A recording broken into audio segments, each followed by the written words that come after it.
Hello बच्चों, welcome to BLP tutorials. आप सभी लोग अच्छे होंगे। और मैं आज से नया वीडियो क्लास 12th के लिए कुमार मित्तल का डाल रहा हूँ। इसमें आपको मैं इंग्लिश मीडियम में भी ये डाला है मैंने सोल्यूशन, मैं हिंदी में भी डालूंगा 12th वालों के लिए जल्दी ही। तो इसमें क्योंकि मुझे लगता है ये बुक दोनों मीडियम के बच्चे ज़्यादा प्रेफर कर रहे हैं अपने बेसिक लेवल पे, तो मैं इसका सोल्यूशन इसलिए डाल रहा हूँ। आप लोग देखिए और बताइए कि इसमें आपको कैसा लग रहा है कमेंट करके। तो चलिए हम लोग स्क्रीन पे आप सॉल्व करते हैं वन बाय वन क्वेश्चन बिना टाइम वेस्ट करे हुए, क्योंकि अब टाइम कम रह गया है, काम बहुत ज्यादा करना है। फर्स्ट क्वेश्चन देखिए बच्चों, फर्स्ट क्वेश्चन में आप देखिए क्या दिया हुआ है, charge on a conductor is -1.6 coulomb. अब ये कोई कंडक्टर अगर होता है तो इस पे चार्ज -1.6 कूलम जो है वो निगेटिव में दिया हुआ है। आप ये जानते हो कि इलेक्ट्रॉन की अगर एक्सेस हो जाती है किसी कंडक्टर पे तो चार्ज नेगेटिव में आ जाएगा।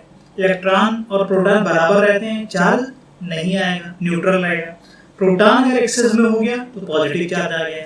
अब ये टोटल जो चार्ज आ रहा है वो नेगेटिव है, यानी यहाँ पे इलेक्ट्रॉन ज्यादा है। मान लिया एक्स्ट्रा जो इलेक्ट्रॉन है वो n है, और एक इलेक्ट्रॉन पे अगर हम लोग चार्ज जानते हैं E होता है तो टोटल चार्ज कितना हो जाएगा, n इंटू ई, यानी कितना इस पे चार्ज आ जाएगा इस कंडक्टर पे, Q बराबर Ne। अब यहाँ E का भी हम लोग वैल्यू जानते हैं, E इक्वल्स टू होता है 1.6 इंटू 10 पावर माइनस 19। अब आप यहाँ पे सारी वैल्यूज रख दीजिए। Q टोटल जो चार्ज दिया हुआ है -1.6 कूलम दिया हुआ है, तो आप Q का वैल्यू रखोगे 1.6 n और E का वैल्यू 1.6 इंटू 10 पावर माइनस 19। और जब आप इसको यहाँ से डिवाइड करोगे तो देखिए दोनों तरफ से n का जो वैल्यू आ जाएगा वो n का वैल्यू 1.6 ये आ गया, और इससे आप डिवाइड करिए 1.6 इंटू 10 पावर माइनस 19। 1.6 तो कैंसिल हो जाएगा, 10 पावर 19 ऊपर जाके n इक्वल्स टू 10 पावर 19, यानी इतने इलेक्ट्रॉन आपके एक्सेस में होंगे तब जाके ये इतना चार्ज इस पे आ पाएगा -1.6 कूलम के बराबर। इसमें कुछ नहीं था, बहुत सिंपल था। चार्ज नेगेटिव दिया हुआ है यानी एक्सेस इलेक्ट्रॉन है। मान लिया एक्सेस इलेक्ट्रॉन n थे, एक इलेक्ट्रॉन पे अगर E चार्ज होता है तो n इलेक्ट्रॉन पे n इंटू ई, यही चार्ज Q के बराबर होगा, जो इस पे टोटल चार्ज Ne है और ये Q है। यानी इस Q का जो वैल्यू है वो हम लोग यहाँ पुट कर देंगे, E का वैल्यू पुट कर देंगे, और नंबर ऑफ एक्स्ट्रा इलेक्ट्रॉन जो n है वो निकल के आ जाएगा यहाँ से। ठीक है, समझ में आ गया होगा, वेरी इजी क्वेश्चन। सेकंड देखो आप, सेकंड में कह रहा है कि a conductor has 2.4 into 10 power minus 18 coulomb of positive charge. यहाँ पे आप देखिए, यहाँ पे इन्होंने ये चार्ज जो है वो नेचर उसका पॉजिटिव हो गया। पॉजिटिव चार्ज होने का मतलब कंडक्टर पे इलेक्ट्रॉन की कमी है या आपके प्रोटॉन ज्यादा हो रहे हैं। इलेक्ट्रॉन की यहाँ समझ में आ रहा होगा आपको, इलेक्ट्रॉन के जो अमाउंट है यहाँ पे निगेटिव था, यहाँ इलेक्ट्रॉन एक्सेस में था, यहाँ इलेक्ट्रॉन डिफिशियंट है, कम इलेक्ट्रॉन होंगे। तो how many electron are in excess or short, तो यहाँ पे शॉर्टेज होगा तभी ऐसा हो पाएगा। निगेटिव चार्ज है, इलेक्ट्रॉन एक्सेस होते हैं। पॉजिटिव चार्ज है, इलेक्ट्रॉन हमेशा डिफिशिएंट में होंगे, उनकी कमी होगी, डिफिसिट होंगे। ठीक है, तो आप सीधी सी बात है, कितने मान लीजिए फिर से इस कंडक्टर पे आपके n इलेक्ट्रॉन की कमी है, ठीक है, या n इलेक्ट्रॉन इस पे कम है, शॉर्ट है, तो कितने Q बराबर Ne। इसी फार्मूले से फिर से हम यहाँ से निकाल देंगे। E का हम लोग वैल्यू जानते हैं, Q का वैल्यू इतना दिया हुआ है, N का वैल्यू आपका आ जाएगा Q बटे Q डिवाइडेड बाई E, और ये आ जाएगा आपका यहाँ पे 2.4 into 10 power minus 18, 1.6 into 10 power minus 19। जब आप इसको सॉल्व करोगे, ये 10 पावर माइनस 19 है, पावर 10 पावर माइनस 18 है, ऊपर जाएगा तो ये कितना बन जाएगा, और ये दोनों डेसिमल हट जाएंगे, 24/16, और 19 ऊपर गया और ये 18 माइनस हो गया तो केवल 10 बचेगा। और आप इसको कैलकुलेट करेंगे, ये आपका हो जाएगा 8 को 2 से, 8 को 3 से, 3 टाइम्स चला गया, और ये 2 5 या 10, तो n का जो वैल्यू आ जाएगा वो आपका कितना आ जाएगा 15, यानी 15 इलेक्ट्रॉन जो है वो आपके यहाँ पे क्या हो रहा है, 15 इलेक्ट्रॉन जो हो रहे हैं वो आपके यहाँ पे शॉर्ट हो रहे हैं, तभी पॉजिटिव चार्ज आ रहा है। ये हो गया, तो दोनों क्वेश्चन Q बराबर Ne पे सॉल्व हो जा रहे हैं, इस फार्मूले से आराम से सॉल्व हो जा रहा है Q बराबर Ne से। ठीक है, आसान था, इसमें कुछ है नहीं ऐसा। अब अगला देखें आप, calculate the charge in coulomb on this nucleus. ये न्यूक्लियस दिया हुआ है, सीधी सी बात है कि यहाँ पे न्यूक्लियस पे आपको बताना है। तो यहाँ पे आप जानते हैं ये एटॉमिक नंबर होता है, ये मास नंबर होता है।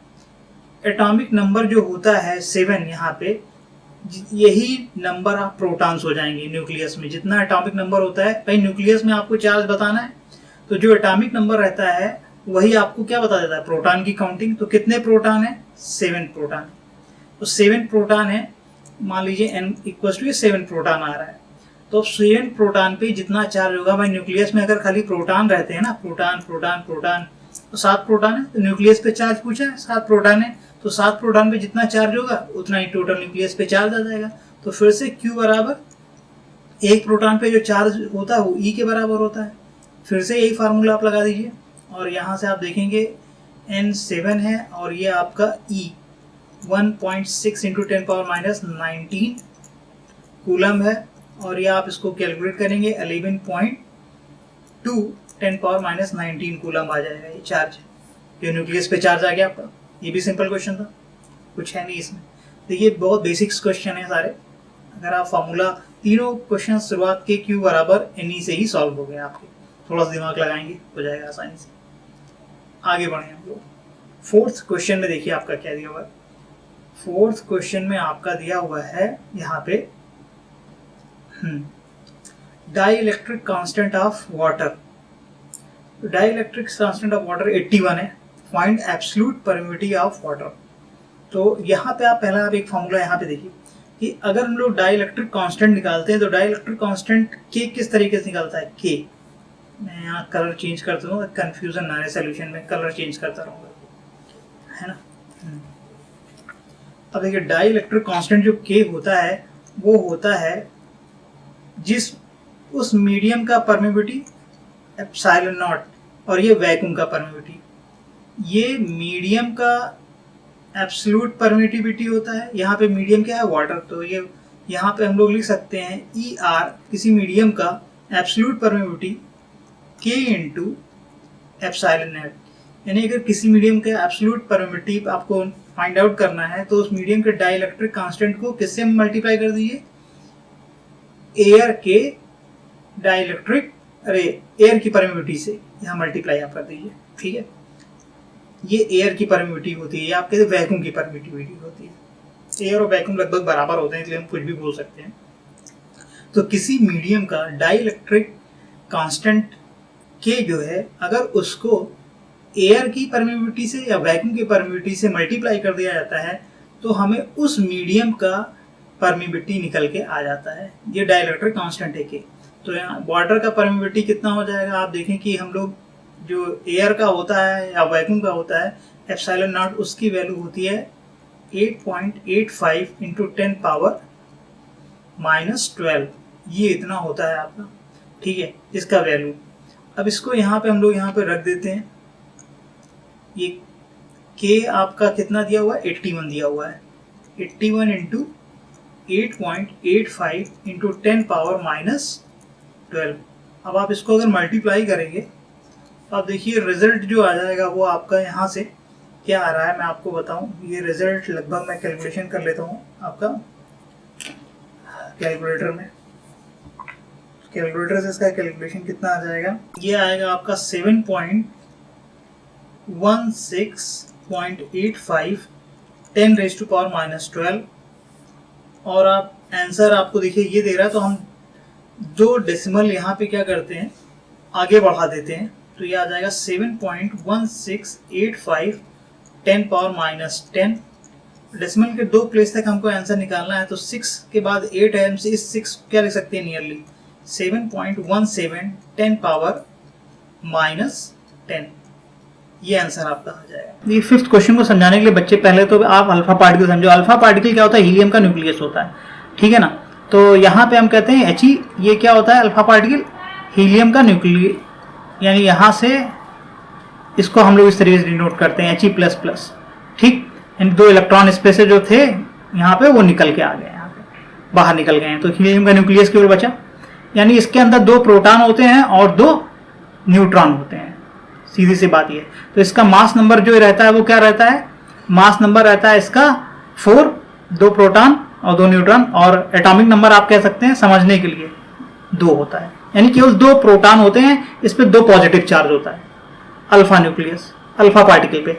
अब अगर ये किसी न्यूक्लियस से निकलता है बाहर तो ये क्या करता है, पहला तो उसमें से ये मान लीजिए 92 था और ये 238, जब अल्फा पार्टिकल इससे निकल जाएगा इस न्यूक्लियस से, तो निकलने से क्या होगा, अल्फा पार्टिकल यहाँ पे नया मान लीजिए आपका ये बन गया कोई न्यूक्लियस, 2 कम हो जाएंगे प्रोटॉन, जिससे एटॉमिक नंबर 90 हो जाएगा, मास नंबर 4 कम हो जाएगा क्योंकि 2 प्रोटॉन 2 न्यूट्रॉन निकल गए थे, तो ये 234। अब हमको इससे मतलब नहीं है, हमें केवल इससे मतलब है कि अब इसके न्यूक्लियस में कितने बचे, 90, इसके न्यूक्लियस में 90 प्रोटॉन बचे हुए हैं, और ये हीलियम, ये अल्फा पार्टिकल निकल गया, ये अपने साथ कितना ले जा रहा है, पॉजिटिव चार्ज, 2 पॉजिटिव चार्ज लेके जा रहा है। तो अब हम ये कह सकते हैं कि एक डिसइंटीग्रेटेड एटम है जिसके अंदर 90 प्रोटॉन है, ठीक है, और ये हीलियम का न्यूक्लियस है, इसके अंदर आप कह सकते हैं 2 प्रोटॉन है, ये 90 प्रोटॉन और ये 2 प्रोटॉन, ये इससे निकल के बाहर चला, इस तरीके से स्थिति बन गई है। जब निकल जाएगा तो इस तरीके की कोई कंडीशन होगी यहाँ पे। अब इसमें क्या होगा, इनके बीच में यहाँ पे क्या हो रहा है कि कोई ना कोई, ये भी पॉजिटिवली चार्ज है, ये भी पॉजिटिवली चार्ज है, इनके बीच में क्या लगेगा, रिपल्सन लगेगा यहाँ पे। तो वो रिपल्सन कितना लगेगा ये हमको पता करना है। तो यहाँ पे अगर मैं कहूँ कि डिस्टेंस इन्होंने जो आर अगर इनके बीच में डिस्टेंस हो जाती है और उस डिस्टेंस की वैल्यू इन्होंने 9 × 10⁻⁻15 दे रखी है, इस न्यूक्लियस में 90 प्रोटॉन बचे और ये हीलियम न्यूक्लियस बाहर निकल के चला गया, जिसको आप अल्फा पार्टिकल भी बोल रहे हैं। तो इनके बीच में डिस्टेंस अगर आ रहा है तो यहाँ पे रिपल्सन लगेगा, और रिपल्सन का जो यहाँ से हम लोग वो निकालेंगे वैल्यू, यानी फोर्स, इलेक्ट्रोस्टैटिक फोर्स 9 × 10⁻9 1/4πε0 को मैंने डायरेक्ट ये लिख दिया। ये चार्ज Q1 है और ये चार्ज Q2 है, Q1 Q2 अपॉन R²। अब ये हम कैलकुलेशन कर लेते हैं सारा आराम से, इसमें कुछ है नहीं, बस यही आपको समझना था। 9 × 10⁻9, Q1 की वैल्यू 90 प्रोटॉन है, तो 90 प्रोटॉन पे कितने चार्ज होंगे, 90 प्रोटॉन पे उतना ही चार्ज होता है जितना इलेक्ट्रॉन पे चार्ज होता है, तो 90 × E मैंने लिख दिया, ठीक है। और यहाँ 2 प्रोटॉन है, तो 2 प्रोटॉन पे कितने चार्ज होंगे, 2E हो जाएगा, अपॉन R की वैल्यू में 9 × 10⁻⁻15 लिख दिया मैंने। तो ये 9 तो इससे कैंसिल हो जाएगा, और ये -15 ऊपर जाएगा, कितना बन जाएगा आपका, -15 ऊपर जाएगा, 15 × 24, और 90 × 2 180 हो गया। तो ये 10⁻24 × 180 और E² है, E का वैल्यू होता है 1.6 × 10⁻⁻19, तो 1.6 2 बार आएगा और 10⁻⁻19 भी 2 बार आएगा, तो इन दोनों का जो मल्टीप्लिकेशन हो जाएगा 1.6 का 2.56 × 10⁻⁻38, ठीक है। अब इसको आप कैलकुलेशन अगर कर रहे हैं तो मैं इसका कैलकुलेशन कैलकुलेटर से करके बताता हूं आपको। कैलकुलेटर कितना आएगा,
हाँ। अब इसको अगर मैं ये कहता हूं कि इसको मैं Q1 ले लूं और इसको मैं Q2 ले लूं, तो इनके बीच लगने वाला फोर्स जो हो जाएगा F, वो 9 इंटू 10⁻⁹ 1/4πε0 को डायरेक्टली मैंने लिख दिया Q1 Q2 upon R square. सारी वैल्यूज यहाँ रख देता हूँ और मैं कैलकुलेशन करता हूँ। तो F ये आ जाएगा यहाँ से 9 इंटू 10⁻⁹ और Q1 की वैल्यू आपका 19, देखिए प्रोटॉन है तो एक प्रोटॉन पे इलेक्ट्रॉन के बराबर ही चार्ज होता है, तो 90 प्रोटॉन पे 90 इलेक्ट्रॉन के बराबर चार्ज होगा। चार्ज को मैं यहाँ पे E लिख दे रहा हूँ। इसी तरह 2 प्रोटॉन है यहाँ पे हीलियम पे, तो 2 इलेक्ट्रॉन के बराबर चार्ज होएगा, इसको मैंने 2E लिख दिया, Q2 की वैल्यू 2E हो जाएगी। और R स्क्वायर है तो ये 81 इंटू 10⁻30 ये बन जाएगा। अब इसको मुझे कैलकुलेशन करना है तो मैं ये 9 कट गया, -30 है ऊपर जाके ये 39 बन जाएगा, ठीक है। और ये 9 है और ये 90 है, 9 और ये 10 ये भी कैंसिल हो गया। 10 इंटू 2 20 हो जाएगा, ये 10 इंटू 2 20 हो जाएगा यहाँ से, ठीक है। 20 ये हो गया और ये देखिए आप E स्क्वायर बन जाएगा 20E स्क्वायर, और ये 30 गया, ये 39 हो जाएगा 10⁻39 और ये 10 है तो 39 में 10 ऐड होके -39 बनिएगा, ये 39 में 10 होके 41 बन जाएगा, ये 40 बन जाएगा, सॉरी ये 40 बन जाएगा। देखिए 10 ये 30 ऊपर है गया 30 ये और ये 9 39 और ये 10 40 हो जाएगा। और यहाँ पे अच्छा 40 रहने दीजिए क्योंकि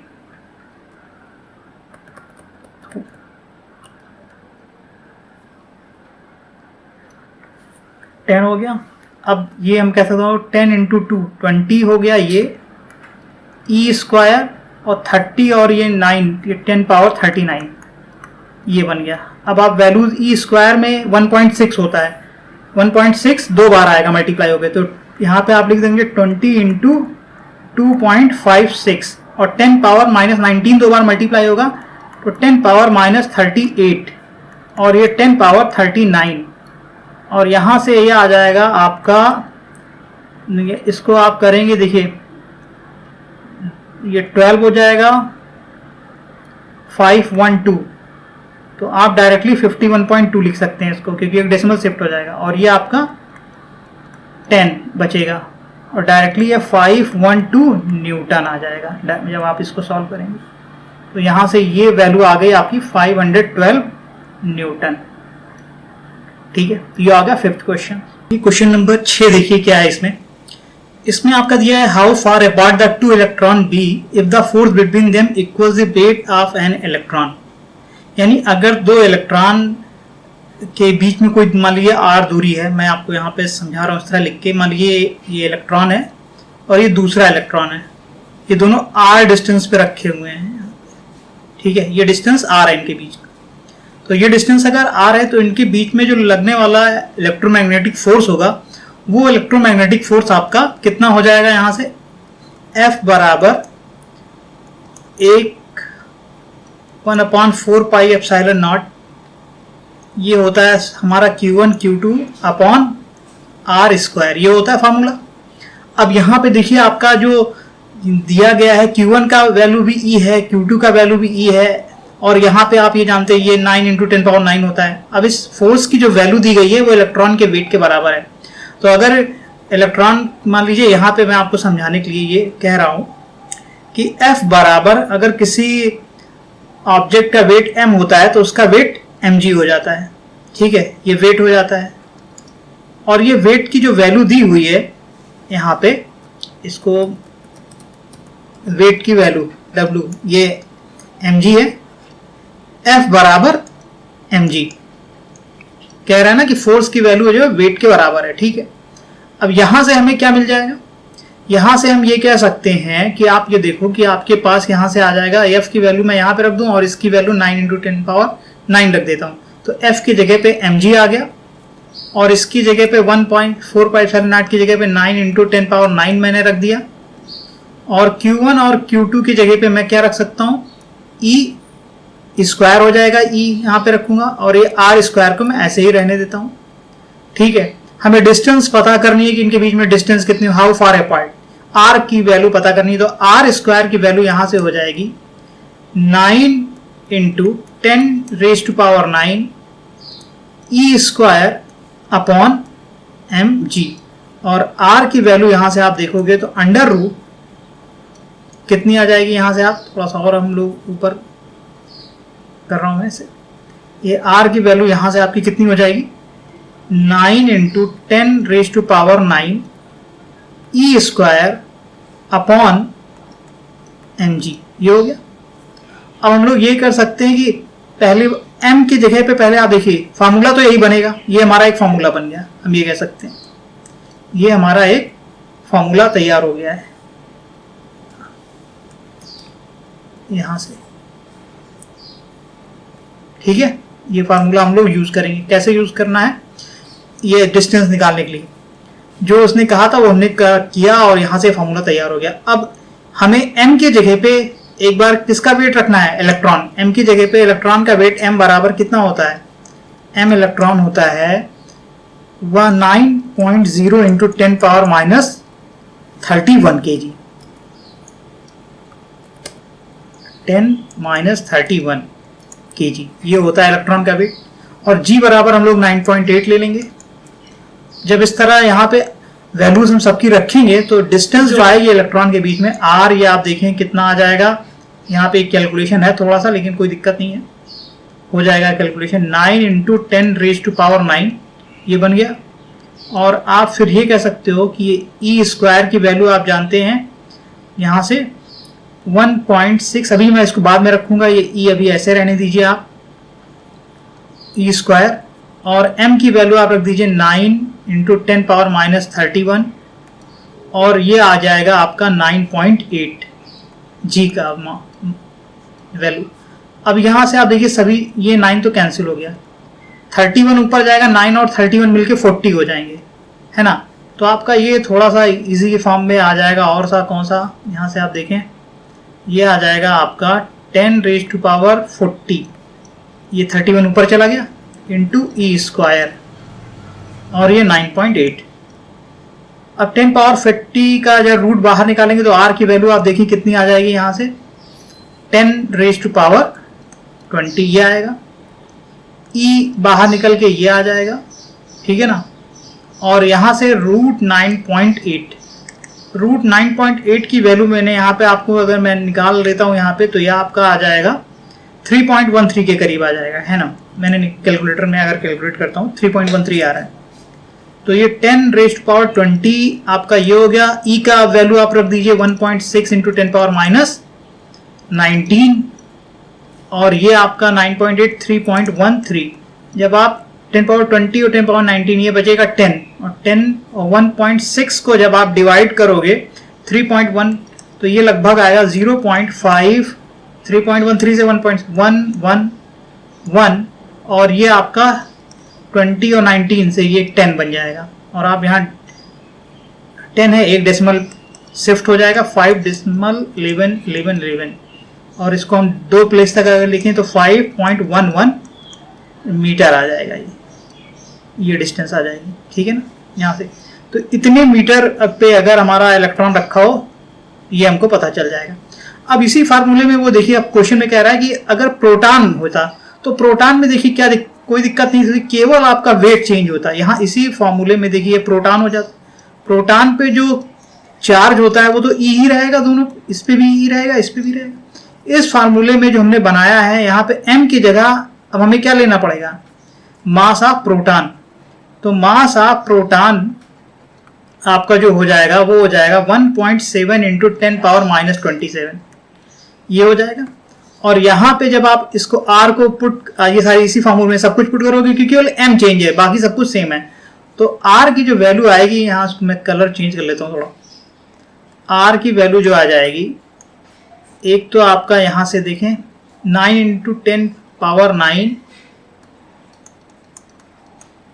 ई स्क्वायर और ये 1.7 इंटू 10⁻⁻27 और जी आपका 9.8 आप लेके चलो इसको, ठीक है। अब यहाँ पे 10 पावर 9 और ई स्क्वायर बाहर निकल आएंगे। 10 पावर 9 ये 27 और 9 ये कितना बन जाएगा आपका 34। तो ये r की जो वैल्यू आ जाएगी 9 आपका बाहर निकल के आ गया 3, 27 है और 9 35 बन जाएगा। ठीक है, तो इसको आप अभी और ये बाहर e भी निकल के आ गया, 9 का 3 आ गया, ई स्क्वायर का e आ गया। ब्रैकेट में क्या क्या बचा है उसको थोड़ा सा 27 एंड 9 ये कितना बनेगा 27 और 9 10 पावर 36 बनेगा।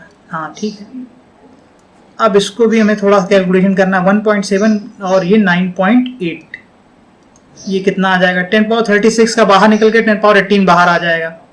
और इसको कैलकुलेशन अगर मैं करता हूँ तो ये कैलकुलेशन और e का वैल्यू हो जाएगा 1.6 10 पावर -19 और ये इसका 10 पावर 18 बाहर आ जाएगा।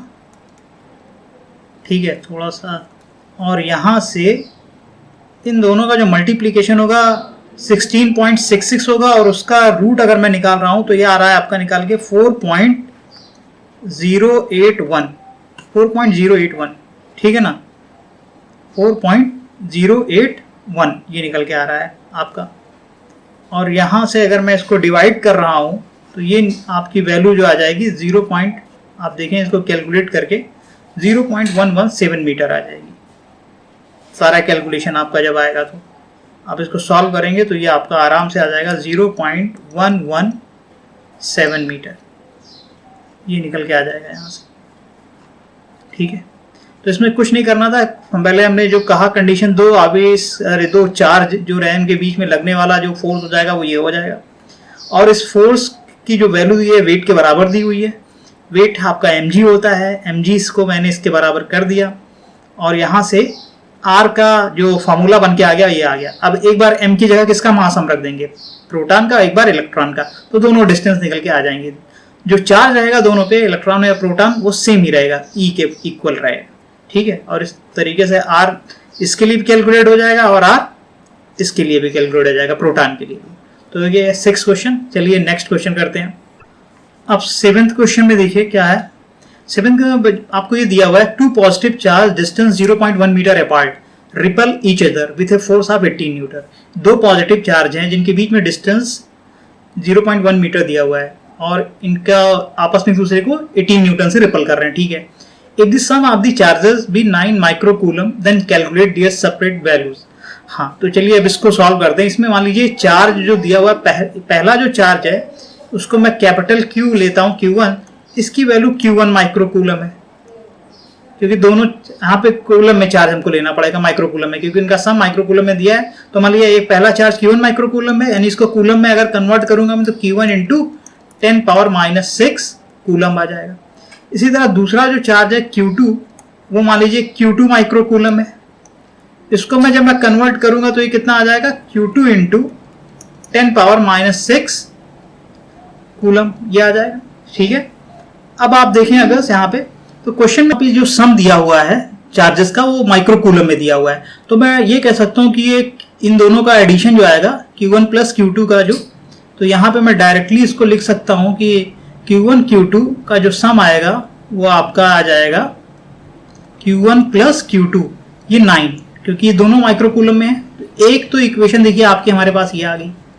अब दूसरी इक्वेशन हम लोग किस तरीके से लाएंगे, दूसरी इक्वेशन लाने के लिए यहाँ से हम ये वाला इनके बीच में जो लगने वाला फोर्स है R की वैल्यू जो इनके बीच में डिस्टेंस है Q1 और Q2 के बीच में, ये Q1 था और ये Q2 था, R इक्वल टू 0.1 मीटर दिया हुआ है, यानी 10⁻⁻⁻1 मीटर ये दिया हुआ है। अब जो फोर्स लगेगा वो आपका आ जाएगा यहाँ डायरेक्टली मैं 9 इंटू 10 पावर 9 लिख रहा हूँ, 1/4πε0 लिखने की जरूरत है नहीं, तो Q1 Q2 upon R square. अब ये सारी चीजें कूलम में होनी चाहिए तो मैं ये वाला वैल्यू रखूंगा क्योंकि न्यूटन में ये दिया हुआ है, तो Q1 और Q2 का जो वैल्यू होना चाहिए कूलम में होना चाहिए। यही चीज आपको समझनी है यहाँ पे थोड़ी सी, तो इसीलिए मैंने इसको इस तरह लिखा था। मैंने इसको माइक्रोकूलम में माना क्योंकि कूलम माइक्रोकूलम में इनका सम दिया था, तो ये इसको माइक्रोकूलम मान लिया, इसको भी माइक्रोकूलम मान लिया, इन दोनों का जो कूलम में कन्वर्ट कर लिया। और यहाँ से सम इसका माइक्रोकूलम में, तो इसलिए मैंने इसको Q1 और माइक्रोकूलम में Q2 माइक्रोकूलम में, तो Q1 प्लस Q2 9 मैंने लिख दिया। माइक्रोकूलम लिखने की जरूरत नहीं है मेरे, अभी मैं ऐसा क्यों कर रहा हूँ अभी समझा रहा हूँ आपको। अब देखिए फोर्स का जो वैल्यू है वो 18 न्यूटन दिया हुआ है। ठीक है, आप फोर्स को रख दीजिए 18 न्यूटन, और आप ये 9 इंटू 10 रेज टू पावर 9, एक तो ये बन जाएगा। Q1 की वैल्यू आप रख दीजिए Q1 into 10 raise to power -6, और Q2 की वैल्यू भी आप रख दीजिए ये वाले small q2 into 10 raise to power -6, और r की वैल्यू 10 पावर -1 का जब स्क्वायर करेंगे तो 10 पावर -2 बन जाएगा। अब आप देखें कि यहां से Q1 Q2 की जो वैल्यू निकल के आएगी, ये इधर इस साइड 18 है, 18 से ये 10 पावर -2 मल्टीप्लाई हो जाएगा। 9 इंटू 10 पावर 9 से हम डिवाइड कर देंगे, ये नीचे आ जाएगा। 10 पावर -6 और 10 पावर -6, ये 10 पावर -12 ये भी यहाँ पे नीचे आ जाएगा। इस साइड आपका Q1 इंटू Q2 बचेगा। ठीक है, अब आप थोड़ा सॉल्व करें, 9 से 2 कट जाएगा, 18 हो जाएगा, और ये देखें कि आपका ये 12 है और ये 9 है, ये कितना बचेगा? -3 बचेगा, -3 बचेगा ना, और ये -3 ऊपर जाएगा तो 2 इंटू 10 पावर -2 इंटू 10 पावर 3 हो जाएगा Q1 इंटू Q2। और फर्दर हम लोग इसको अगर सॉल्व करेंगे तो 3 - 2 ये 10 बचेगा केवल, और 10 इंटू 2 20 हो जाएगा। तो Q1 Q2 का जो प्रोडक्ट आ गया वो 20 आ गया। Q1 Q2 का जो सम था वो 9 था। ध्यान से आप समझे। अब इस फैक्ट को हमको यूज करना है, Q1 और Q2 की वैल्यू पता लगानी है। तो सीधी से बात आप देखिए, आपने क्लास 10th में ही आपने क्वाड्रेटिक इक्वेशन बनाना सीखा था कि अगर हमको दो रूट पता है जिनका सम पता है, दो रूट का प्रोडक्ट पता है, तो क्वाड्रेटिक ये दोनों Q1 Q2 को हम रूट ले सकते हैं किसी इक्वेशन के, इसका सम 9 दिया हुआ है, इसका प्रोडक्ट 20 दिया हुआ है। तो ये कौन सी इक्वेशन बन जाएगी? x² - sx plus p equals to 0, sum of root product of root. इसके रूट Q1 और Q2 है इस इक्वेशन के, जिसका सम ऑफ रूट ये दिया है 9, प्रोडक्ट ऑफ रूट 20 दिया हुआ है। यानी यहां से आप आराम से निकाल सकते हैं s की वैल्यू सम -9x और प्रोडक्ट की वैल्यू 20 है, प्लस 20 इज इक्वल्स टू 0। अब इसका फैक्टर आ जाएगा x - 4, x - 5 इक्वल्स टू 0। यहां से आप डायरेक्टली देखिए कह सकते हैं कि एक रूट 4 आया है, एक रूट 5 आया, तो एक चार्ज जो होगा वो 4 माइक्रोकूलम का होगा और दूसरा चार्ज Q2 वो 5 माइक्रोकूलम का होगा।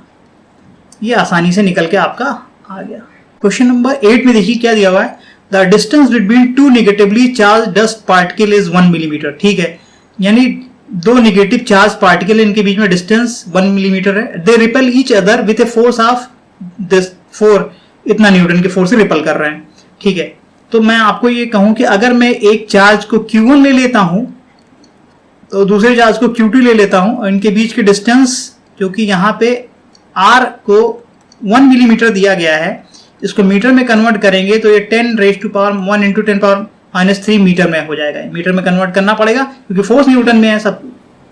अब आप देखें कि if the charge on one particle is 4 times that of the other, दो डस्ट के पार्टिकल थे, एक पे चार्ज Q1 है, दूसरे पे चार्ज Q2 है, एक पे जो चार्ज है वो दूसरे का 4 टाइम्स है। तो मैं मान लेता हूं जो Q2 की वैल्यू है वो 4 टाइम्स Q1 है। किसी का भी आप ले सकते हैं, एक दूसरे का 4 टाइम्स है, इससे कोई फर्क पड़ेगा नहीं। Q2 को मैंने मान लिया इसका 4 टाइम्स है। ठीक है, अब ये कह रहा है यहां पे, आप क्वेश्चन में क्या बोला गया है वो आप समझिए। Then find out the number of electron charging them separately, क्योंकि जो भी चार्ज आता है वो इलेक्ट्रॉन की वजह से आता है, तो कितने इलेक्ट्रॉन इस पे होंगे और कितने इलेक्ट्रॉन इस पे होंगे जिसकी वजह से ये चार्ज आया होगा, वो इलेक्ट्रॉन की काउंटिंग पता करनी है। तो पहले तो हमें Q1 और Q2 की वैल्यू फाइंड आउट करनी पड़ेगी कि Q1 और Q2 की वैल्यू है क्या, उसके बाद ही हम चार्ज के नंबर ऑफ इलेक्ट्रॉन पता लगा पाएंगे। तो पहले ठीक है, अब यहाँ पे सारे फोर्सेस की वैल्यू आपकी दी हुई है, F की वैल्यू दी हुई है, F4 आपका दिया हुआ है, यहां से मैं लिख सकता हूं F इक्वल्स टू कितना दिया है, 4 into 10 raise to power -5, 4 into 10 raise to power -5 ये दिया हुआ है ना। आराम से अब इसको करते हैं कि फॉर्मूला लगाते हैं, F equals to 9 into 10 raise to power 9 Q1 Q2 upon R square, ये फॉर्मूला लगाएंगे। F की वैल्यू और R की वैल्यू Q1 Q2 सारी यहाँ पे मैं पुट कर रहा हूं, तो आपका बन जाएगा 4 into 10 raise to power -5, 9 into 10 raise to power 9, और Q1 Q2 की जो वैल्यू है, Q2 की प्लेस में मैं 4 Q1 लिख देता हूं, तो ये Q1 हो गया, ये 4 इंटू Q1 हो गया, और r के प्लेस पे मैं 10 पावर माइनस 3 का जब मैं स्क्वायर करूंगा तो 10 पावर माइनस 6 बन जाएगा, ठीक है। और यहां से फर्दर आप देखेंगे कि Q1 की जो वैल्यू है ये आपका बन जाएगा सारा कुछ, मैं इसको सॉल्व कर रहा हूं, 4 into 10 raise to power minus 5, पहले तो ध्यान से कैलकुलेशन करना है मुझे, और ये 10 रेज टू पावर 9 से डिवाइड कर दिया मैंने इसको, ये 10 पावर माइनस 6 से इस साइड में मल्टीप्लाई हो जाएगा, ठीक है। अब ये 4 भी नीचे आ जाएगा यहाँ पे इसके, और इस साइड में क्या बचेगा आपका, Q1 स्क्वायर बचेगा, ठीक है। अब कैलकुलेशन करिए थोड़ा सा आराम से, हाँ ये 6 और 5 11 हो जाएंगे, 10 पावर माइनस 11, और ये 10 पावर 9 ऊपर जाएगा तो 10 पावर माइनस 9 हो जाएगा, ऊपर माइनस 11 है, नीचे से ऊपर गया माइनस 9 बन गया, माइनस 11 माइनस 9, ये बन जाएगा Q1 square equals to 10 raise to power minus 20 upon 9। और यहां से आप अगर स्क्वायर रूट लेंगे तो ये आपका square root 10 raise to power minus 20 upon 9, Q1 की जो वैल्यू आ जाएगी वो आ जाएगी 10 raise to power minus 10 upon 3, ये आ जाएगी Q1 की वैल्यू, ठीक है। अब Q1 और Q2 को आपको ये ध्यान रखना है, Q1 को और Q2 को आप किस में लेंगे, कूलम में लेंगे, ये भी कूलम में आएगा क्योंकि सारी चीजें न्यूटन में दी हुई हैं, तो ये इतना कूलम आपका चार्ज आ गया, ठीक। अब थोड़ा ध्यान से देखा जाए, अगर Q1 आ गया तो Q2 भी आ जाएगा, Q2 इसका 4 टाइम्स हो जाएगा। चलिए, if the charge on one particle, हाँ ये तो हो गया था, चार्ज इसका 4 टाइम्स है। Find the number of electron charging them separately, charge on an electron is 5 upon 3 into 10 power minus 19। देखिए यहां पे जो क्वेश्चन में इलेक्ट्रॉन का चार्ज दिया गया है 5 upon 3 10 raise to power minus 19 coulomb दिया गया है। अब मैं आपसे बताऊं कि किसी पार्टिकल पे मान लीजिए इतना चार्ज ही आया हुआ है, जो भी चार्ज आया है आपका ये, ठीक है।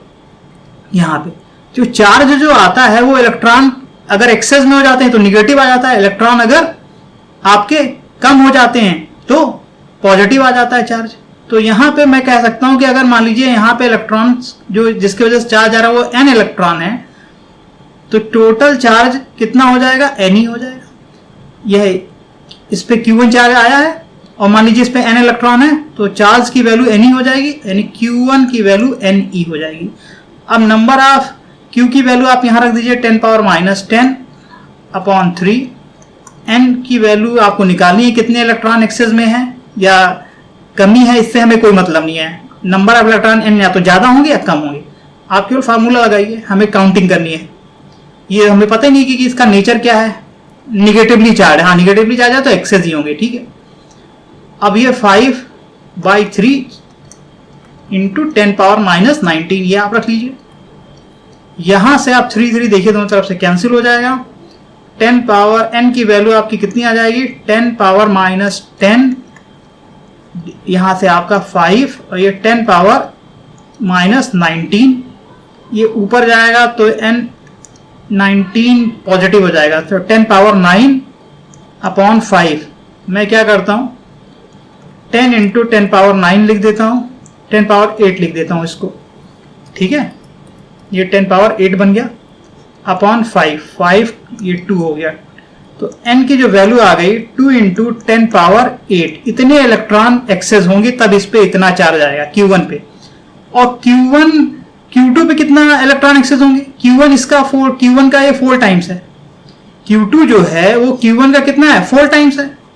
तो एक पे अगर इतने इलेक्ट्रॉन हैं तो Q2 पे कितने इलेक्ट्रॉन हो जाएंगे, Q2 वाले डस्ट पार्टिकल पे हो जाएंगे इसके 4 टाइम्स, ठीक है, इसका 4 टाइम्स हो जाएगा, यानी हो जाएंगे इस पे जो इलेक्ट्रॉन आएगा n dash 4 into 2 into 10 power 8, क्योंकि इस पे जो चार्ज है वो इसका 4 टाइम्स है, तो इस पे इलेक्ट्रॉन जो होंगे इसके 4 टाइम्स होंगे, तो 8 इंटू 10 पावर 8 ये आ गया आपका इलेक्ट्रॉन, ठीक है। ये दोनों आंसर आ गए आपके। ये क्वेश्चन, हाँ 9th क्वेश्चन में देखिए क्या दिया हुआ है कि 2 चार्जेस +2 माइक्रोकूलम और 6 माइक्रोकूलम। मान लिया फर्स्ट चार्ज Q1 है, ये 2 माइक्रोकूलम हो गया, और सेकंड चार्ज Q2 है, ये आपका 6 माइक्रोकूलम हो गया। ये दोनों ही पॉजिटिव चार्ज हैं इसलिए रिपल कर रहे हैं 12 न्यूटन के फोर्स से। तो इनके बीच में अगर मैं डिस्टेंस यहाँ पे r लेता हूँ तो इनके ये फोर्स जो लगेगा वो फार्मूला आप कह सकते हैं, ये फोर्स का formula directly 9 into 10⁻⁹ Q1 Q2 upon R square, ये आपका हो जाएगा। इसके बाद ये कह रहे हैं कि इसको अगर मैं एडिशनल चार्ज दोनों को दे दूं -4 कूलम, इसको भी -4 कूलम दे दिया, इसको भी -4 कूलम दे दिया, तो न्यू चार्ज जो आ जाएगा वो Q2 प्लस -4 यानी कितना आ जाएगा, ये -2 माइक्रो कूलम, ठीक है। और Q2 पे जो नया चार्ज आ जाएगा वो कितना आ जाएगा, Q2 डैश, वो आ जाएगा 6 प्लस -4 यानी ये 2 माइक्रो कूलम, ठीक है। ये आ गया यहाँ पे। पहले दोनों पॉजिटिव चार्ज थे इसलिए आपस में रिपल कर रहे थे, तो अब -4 माइक्रो कूलम जब दोनों को दे दिया गया तो एक पॉजिटिव बन गया, देखिए ये पॉजिटिव बन गया, नेगेटिव बन गया, इसलिए अब दोनों आपस में क्या करेंगे, अट्रैक्ट करेंगे। अगर यही पूछ रहा है कि इसके बीच में अब नया फोर्स कितना होगा, जब फोर्स नया पूछ रहा है तो ये डिस्टेंस जो थी इन दोनों का चार्ज देने के बाद डिस्टेंस चेंज नहीं की गई है, यहाँ यही चीज समझना है, डिस्टेंस विल नॉट चेंज। तो अब जब डिस्टेंस यही है Q1 डैश और Q2 डैश, डिस्टेंस आ रहा है, तो न्यू फोर्स जो आ जाएगा F डैश, मैं ये कह सकता हूँ 9 10⁻⁹ Q1 dash Q2 dash upon R square, ठीक है। और यहां से अगर आप देखें कि ये एक तो इक्वेशन आपके सामने, ये फर्स्ट हो गई, ठीक है, और ये आपके सेकेंड इक्वेशन में ले रहा हूं इसको सेकेंड, तो F को मैं सेकेंड को मैं फर्स्ट से डिवाइड कर दूंगा। क्यों कर रहा हूं, क्योंकि R की और इसके लिए हमारे कोई मतलब का नहीं है, दोनों कैंसिल हो जाएंगे। तो F डैश अपॉन F, जब मैं ऐसा करूंगा तो आप बताओ कि इन दोनों में यहां से देखा जाए तो ये पोर्शन दोनों में क्या है, कॉमन है, ये नीचे आर स्क्वायर इतना पोर्शन, इसमें भी यही चीज है, ठीक है ना, यहां पे भी यही चीज हो रही है। ये देखिए,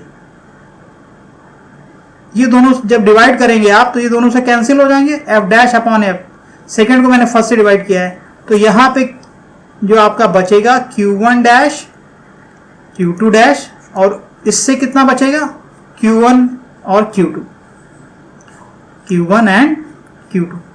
अब F डैश का जो नया फोर्स है वो F times Q1 dash Q2 dash upon Q1 Q2, सारी वैल्यूज आप जानते हैं, यहाँ वैल्यूज पुट कर दीजिए। Q1 और Q2 डैश हमने केवल मैग्नीट्यूड निकालना है, 2 and 2, ये पुट कर देंगे, ठीक है। ये दोनों 2 माइक्रो कूलम के हो चुके हैं। जो पुराना फोर्स है वो कितना न्यूटन का दिया है, F 12 न्यूटन का, ये पुराना फोर्स F तो है ना, यहाँ से इसको आप 12 न्यूटन कर दीजिए, और ये आप देखें ये आपका बन जाएगा 2 और ये भी 2, और ये पुराने चार्जेस कितने हैं, 2 और 6 हैं, सब माइक्रो कूलम में है, इसलिए डायरेक्टली मैं रखता हूँ माइक्रो कूलम कट जाएगा, उससे कोई फर्क नहीं पड़ेगा। तो यहाँ से ये कट गया और ये 3, ये 4 आ जाएगा, तो ये 4 न्यूटन हो जाएगा जो नया फोर्स होगा, ठीक है। डायरेक्टली हो गया, यहाँ पे कुछ करना नहीं था। एक बार फिर से रिपीट कर दे रहा हूँ, दोनों चार्जेस के बीच में r डिस्टेंस लेते हुए हमने एक फोर्स लिख दिया, फोर्स की इक्वेशन लिख दी, ये आ गई। फिर दोनों को जितना 4 -4 फिर से फर्दर चार्ज दिया गया, वो चार्ज मैंने ऐड कर दिया, तो नया चार्ज हमें दोनों पे मिल गया।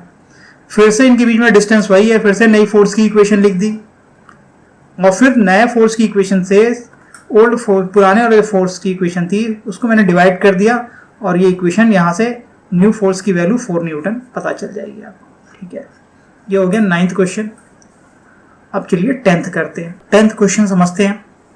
इसमें दिया 2 identical metallic balls A and B have charges 40 and -10 microcoulomb respectively, the distance between them is 2 metre, ठीक है।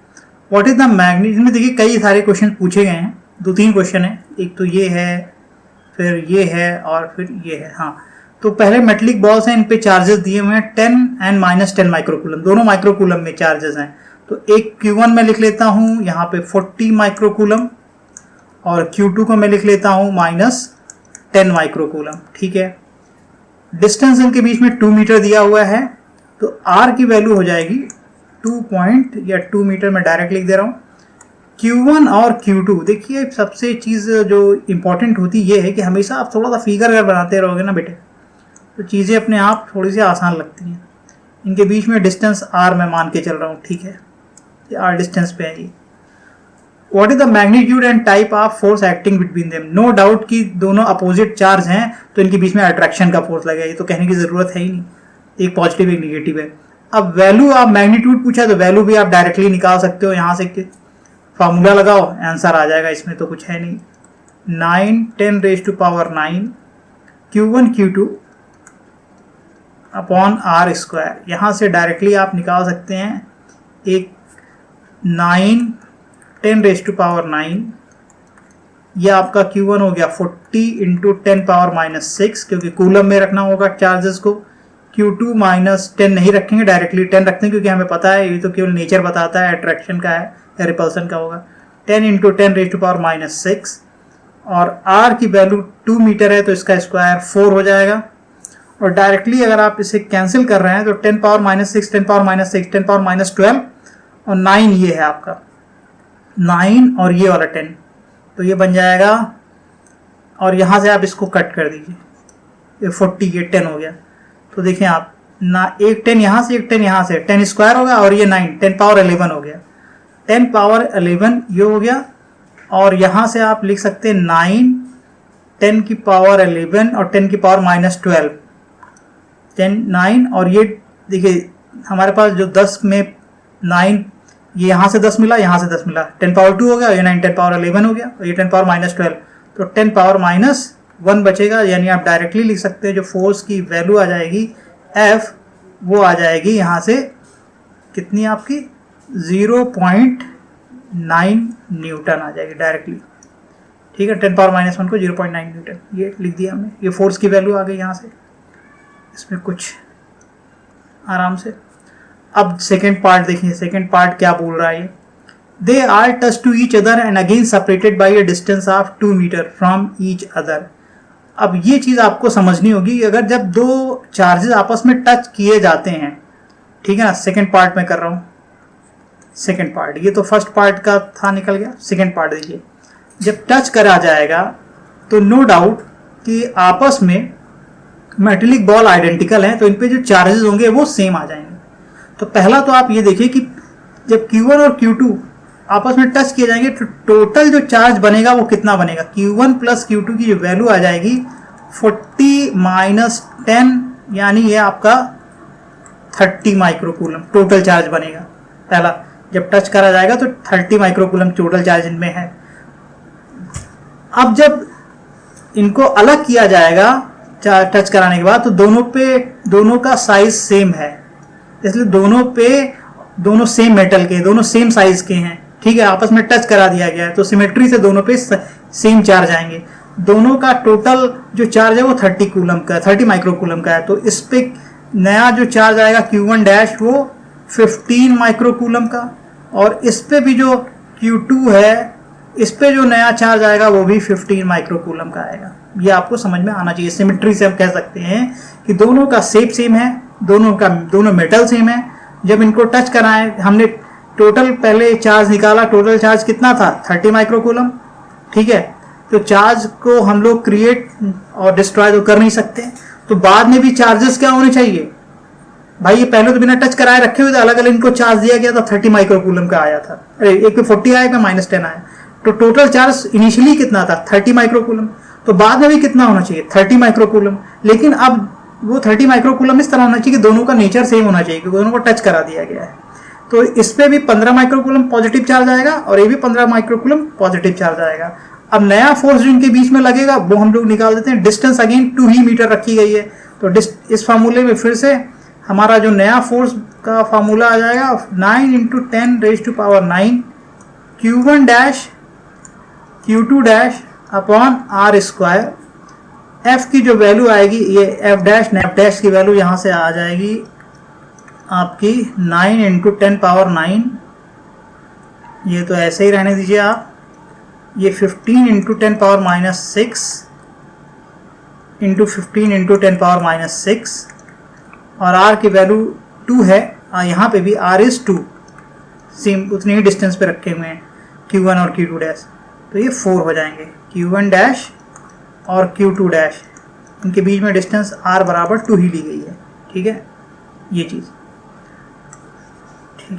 और अब आप इसको कैलकुलेट अगर थोड़ा सा करेंगे तो यहाँ से आपका बन जाएगा 225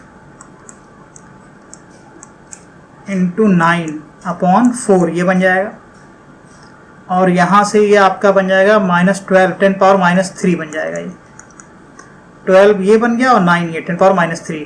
फर्दर इसको अगर मैं सॉल्व करता हूँ तो कैलकुलेशन ये आ जाएगा आपका 506.25 इंटू 10⁻³ तो ये इसको मैं कंज्यूम यहाँ पे कर सकता हूँ, यहाँ पे मैं डेसिमल यहाँ लगा सकता हूँ। तो डेसिमल 3 आगे शिफ्ट कर दे रहा हूँ तो 0.50625 10⁻³ तो ये डेसिमल के 2 प्लेसेस से दिया हुआ है। 0 को मैं 1 कर सकता हूँ तो नियरली ये डेसिमल के 2 प्लेस तक कितना आ जाएगा आपका 0.51 न्यूटन। ये नया फोर्स आ जाएगा। तो ये सेकंड क्वेश्चन आपका हो गया। ठीक है, नया फोर्स की वैल्यू। थर्ड आप देख लीजिए क्या दिया है। What will the force if one ball is connected to earth anyway. शुरुआत में आपको ये चीज थर्ड पार्ट में आपको बता रहा हूं भाई, पहले बॉल पे और दूसरे बॉल पे, इस पे Q1 था और ये Q2 था, जो भी है। एक अगर किसी एक बॉल को आप अर्थ से कनेक्ट कर दें, किसी एक बॉल को, तो इसका सारा चार्ज अर्थ में चला जाएगा। इस पे जो चार्ज की वैल्यू है वो 0 हो जाएगी। चार्ज क्या हो जाएगा 0। ठीक है, चार्ज अगर 0 हो गया, आप ये समझिए, चार्ज अगर 0 हो गया तो जो फोर्स लगता है वो Q1 इंटू Q2, यानी प्रोडक्ट में आते हैं Q1 Q2। अगर एक आपका चार्ज 0 हो रहा है, चाहे आप अर्थ से आप कनेक्ट कराएंगे तो चार्ज 0, और इसलिए फोर्स भी क्या हो जाएगा 0 आ जाएगा। Q1 और Q2 का जो प्रोडक्ट है वो 0 हो जाएगा। यहाँ से Q1 Q2 में किसी एक का भी आपने अर्थ से टच कराया, वो चार्ज 0, इसलिए Q1 Q2 का प्रोडक्ट 0, इसलिए चार्ज भी हमारा क्या हो जाएगा 0 हो जाएगा। इस तरीके से। तो ये आपका 10th क्वेश्चन था। और आगे क्वेश्चन में इसके आपको और भी बताऊंगा। आज तक केवल ये 10 क्वेश्चन आप लोग सॉल्व करिए और बताइए कि आपको समझ में आ रहा है। चलिए, थैंक यू।